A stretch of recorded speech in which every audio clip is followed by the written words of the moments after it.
10 বছর পর ধূমকেতু মুক্তির মাধ্যমে পর্দায় একসঙ্গে এবার দেখা মিলেছে দেব শুভশ্রী জুটিকে। কিন্তু এবার তাদের নাম নিয়েই শুরু হয়েছে বিতর্কের ঝড়।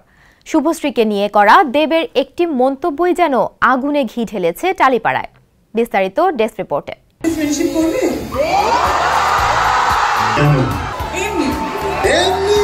গত 14 আগস্ট মুক্তি পেয়েছিল টলিউড সিনেমা ধূমকেতু। ছবিটি বক্স অফিসে ঝড় তোলার পাশাপাশি দর্শকরা আবারও পেয়েছিলেন দেব শুভশ্রী জুটির ম্যাজিক। সম্প্রতি ভারতীয় গণমাধ্যমের এক সাক্ষাৎকারে দেবকে প্রশ্ন করা হয়, যদি এই ছবি 2025 সালে তৈরি হতো তবে শুভশ্রীকেই কি নায়িকা হিসেবে বেছে নিতেন?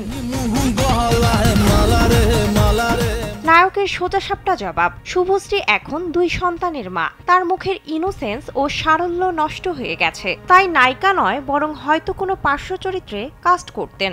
আর এই মন্তব্য ঘিরেই উঠেছে বিতর্কের ঝড়। বিষয়টি নিয়ে মুখ খুলেছেন শুভশ্রী গাঙ্গুলি। খানিক ক্ষুব্ধ সুরেই তিনি বলেন, কি বলি, একটা সেন্সেবল মানুষ কিভাবে এরকম কথা বলে আমি জানি না। আমার পার্শ্ব চরিত্র করতে কোনো সমস্যা নেই, আমার কাছে চরিত্রটাই আসল। 2025 সালে দাঁড়িয়ে একজন নায়ক যিনি আমার সঙ্গে ছবির প্রচার করছেন, তিনি যদি এমন অসম্মানজনক মন্তব্য করেন সেটা মানা কঠিন।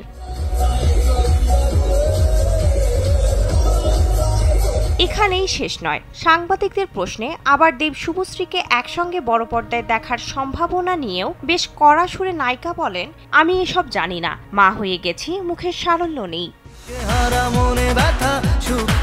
দেব শুভশ্রী শুধু পর্দার জনপ্রিয় জুটি ছিলেন না, একসময় বাস্তবেও ছিল তাদের প্রেমের গল্প, যা টলিউডের ওপেন সিক্রেট বিষয় ছিল। বিচ্ছেদের পরও ধূমকেতুতে একসঙ্গে কাজ করেছিলেন তারা, আর সেই জুটি নিয়েই ফের নতুন করে ঝড় উঠল টালিগঞ্জে।